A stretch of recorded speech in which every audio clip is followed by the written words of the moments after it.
The rain hammered against the window like 1,000 desperate fingers, each drop a reminder that some nights change everything. Sarah stood in the doorway of the stranger's apartment, soaking wet and trembling, wondering if accepting help from a man she'd never met would be the biggest mistake of her life, or the moment that saved it.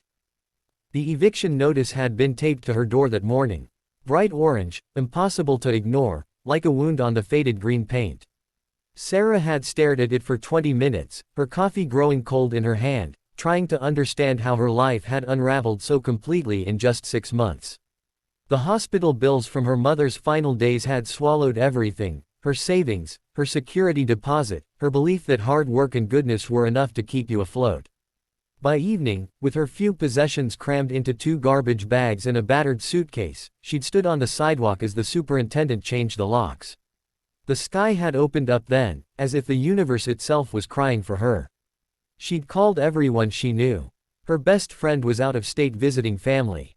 Her cousin said his wife wouldn't approve. The women's shelter was full, with a 2-week waiting list. That's when she'd remembered Marcus. They weren't friends, exactly.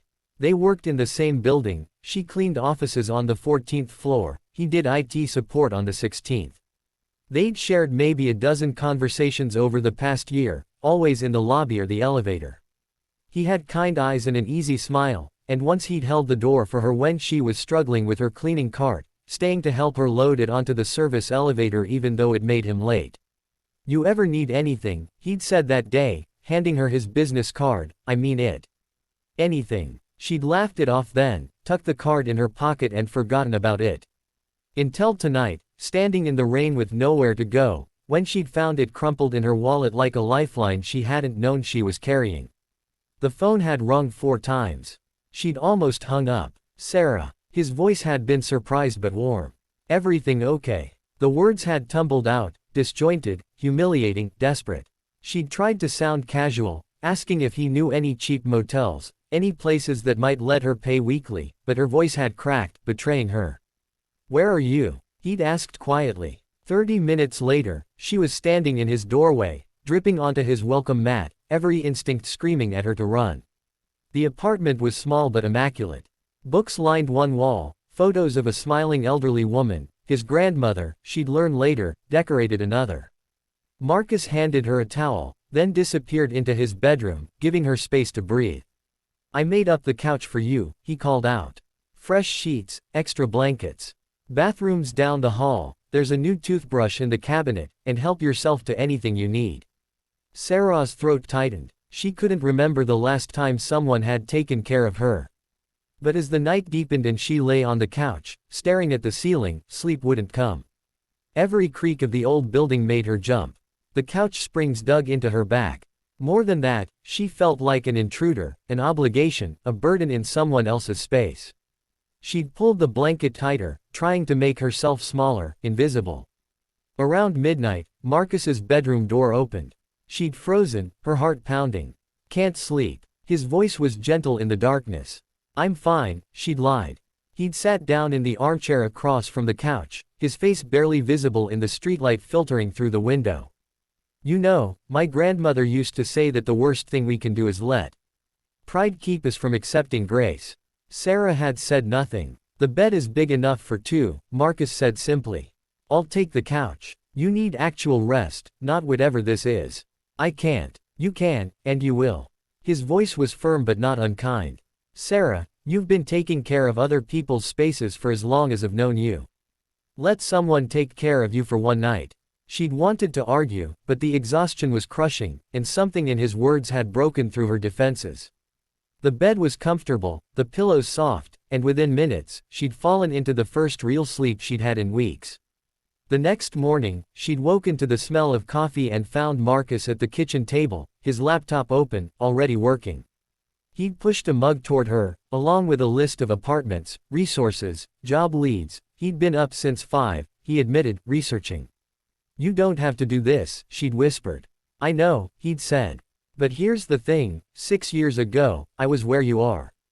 Lost my job, couldn't make rent, ended up sleeping in my car for 2 months. A coworker I barely knew let me crash on her floor until I got back on my feet. She told me, don't pay me back, pay it forward." So that's what I'm doing. Sarah had stayed for 3 weeks. Not because she needed to, but because Marcus had insisted she take the time to find not just any place, but the right place. He'd taken the couch every night without complaint. They'd fallen into an easy rhythm. She'd cook dinner while he worked. They'd watch old movies, talking about their dreams and fears in the way that only happens when circumstances strip away pretense. She'd learned that he volunteered at a youth center on weekends, teaching kids coding. That he'd never met his father but refused to be bitter about it. That his grandmother had raised him on stories about resilience and the belief that kindness was never wasted.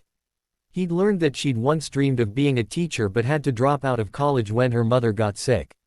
That she read poetry in Spanish when she was sad. That she believed in goodness even when life gave her every reason not to.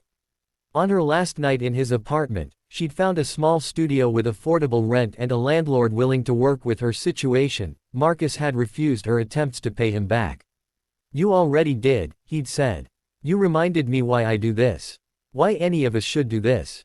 5 years later, Sarah stood in her own apartment, not the studio anymore, but a real one-bedroom she'd earned through night classes and a new job as a teacher's aide. On her wall hung a framed quote, "The bed is big enough for two." She'd just gotten off the phone with a former student's mother, a woman who'd lost her housing. Sarah had made up her couch with fresh sheets, put a new toothbrush in the bathroom cabinet, and was waiting for the knock on the door. Because Marcus had been right. Kindness wasn't something you paid back, it was something you carried forward, a torch passed from one struggling soul to another, lighting up the darkness for whoever needed it most.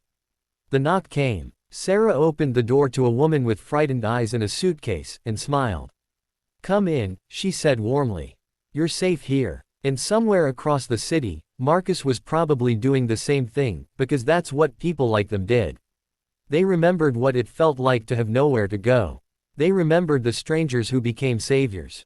And they spent the rest of their lives making sure no one had to face the rain alone. The bed was always big enough for two. The heart, it turned out, was infinite.